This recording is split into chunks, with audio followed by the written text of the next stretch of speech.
wonder what's going on in the world of Nintendo. Huh? What's this?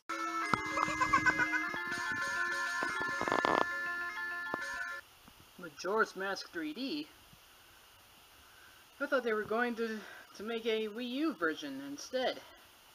But I was wrong.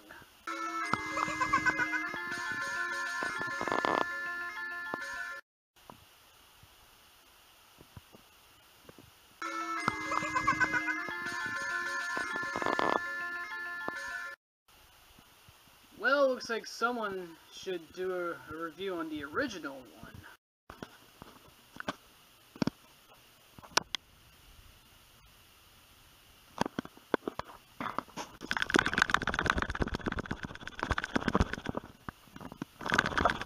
What? No. I can't review it. That game gave me nightmares. It's a creepy game, and it's scary.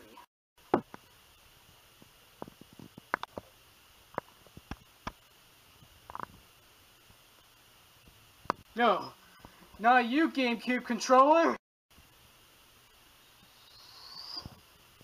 Oh no.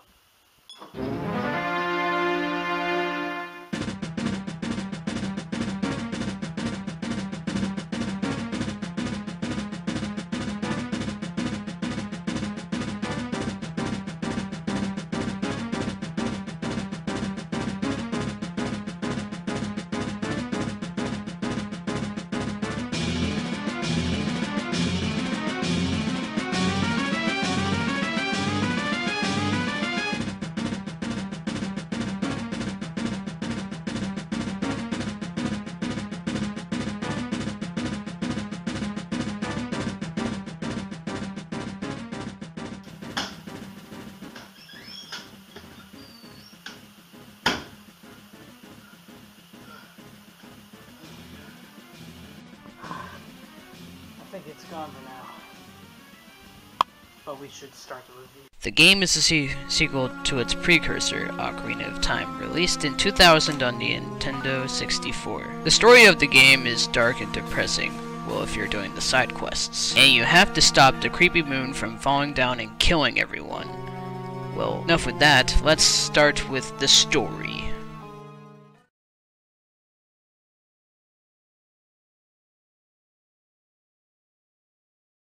The story takes place after Ocarina of Time. Link has to go on a quest to continue to find his friend Navi, when this creepy guy starts wearing a mask that took your horse and falling into a pit. After that, Link transforms into a Deku Scrub. Then you meet this not-so-annoying fairy named Tattle. Here's a sound clip of what Navi and Tattle sounds like. Hey, listen!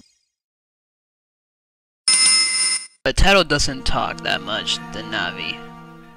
After that, you face the creepy guy known as Skull Kid, who stole your ocarina, which Skull Kid possesses a mask called the Majora's Mask, which could summon the moon to fall down. Then you meet this other creepy guy called the Happy Mask Salesman, who wants you to get the mask that Skull Kid stole from him. And you have to do it in 3 days.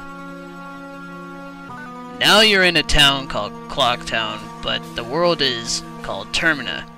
Get it? Like terminal? Now let's talk about the plot of Majora's Mask.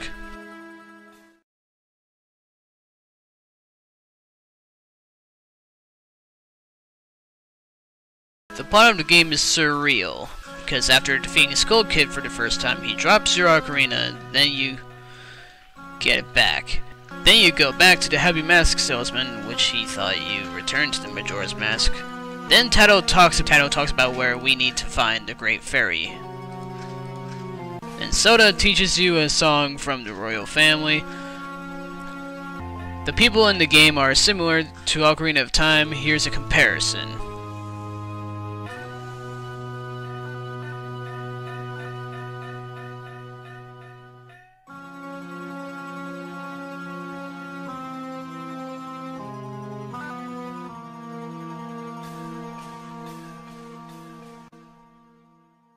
Link has 3 days to save Termina from Apocalypse. As each day progresses, the famously creepy moon gets closer and closer. Its evil gaze becomes more intense. To make the game even more eerie life in Termina continues with each citizen performing their daily routine. Link frantically runs through the world trying to stop the inevitable. Link's saving grace is that he can live the 3 days over infinitely, modifying the world and collecting over 24 masks that allow him to solve puzzles and unlock secrets of the world.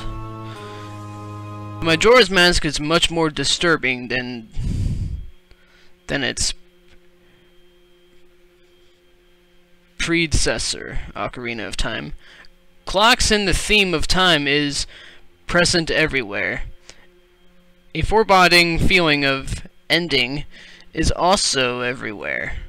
The graphics in Majora's Mask are more clear than Ocarina of Time, and this is because the game used the N64 disk drive expansion for the Nintendo 64. Majora's Mask used the same engine as Ocarina of Time because of that, the game only took 18 months to develop. It is a direct sequel to Ocarina of Time, as you play the same protagonist in the other two Zelda games, like The Legend of Zelda for NES, and Zelda 2: The Adventure of Link. The first two games in the series, one of the most basic gameplay elements is Link being able to turn into a Deku Scrub, Goron, and Zora. Each mask gives Link different abilities and gives characters react differently to Link based on what mask he wears. Overall, Majora's Mask has gained acclaim and praise over time, often cited as one of the very best Nintendo 64 games, or even the best Nintendo 64 games. Which I got me wondering, what happened to the Majora's Mask? Where is the Majora's Mask?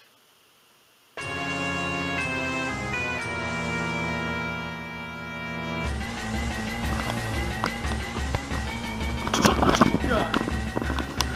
No, it can't be true. It can't be real.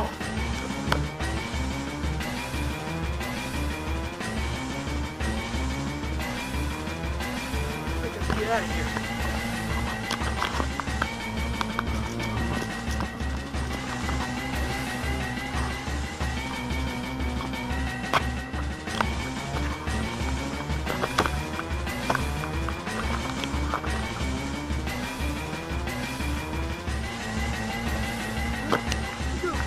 Please. No!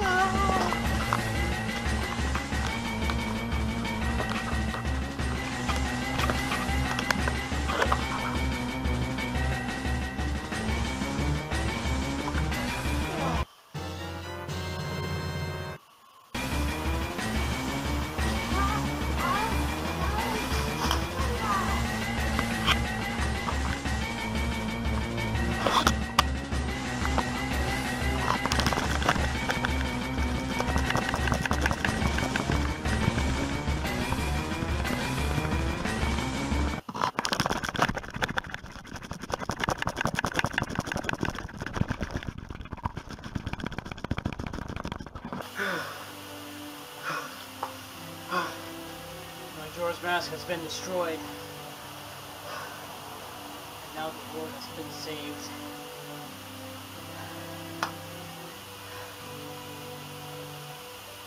Time to do something that's even more scary. That would be in the future. The world has been saved. Yeah. Now time to go. Let us celebrate this beloved victory.